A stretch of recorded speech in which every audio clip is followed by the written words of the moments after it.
So the reality is we're in a crisis right now because of the changes to the climate, and the impacts of that crisis are impacting most significantly on those in fragile contexts. Therefore, the priorities for all of us need to be: how do we ensure an enabling of greater adaptation to the effects of climate change in this crisis in those most fragile contexts where the largest majority of poor people are living? Our priority is how to get a better environment, political environment, policy environment, regulatory environment to assure climate change action and to assure that most vulnerable people are not left behind. So what keeps me awake at night is the solutions to the problems we're working to address exist. They exist and they've existed for some time.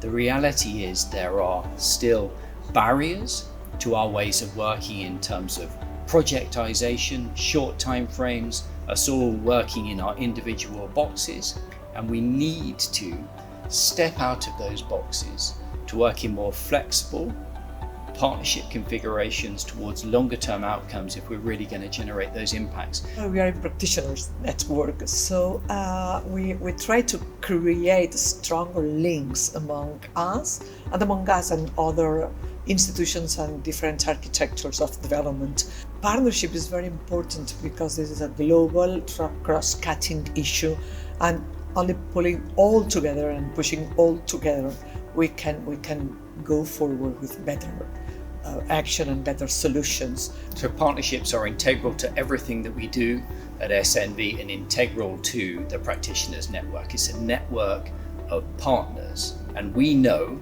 that alone we cannot achieve the impacts that are so desperately needed. So as examples, we're collaborating first and foremost with those people in the communities where we work around the world. Secondly, we work extensively with governmental partners in every country where we work at national and subnational levels, with our donor partners here in Europe, with European member state development agencies, and of course we work with the private sector.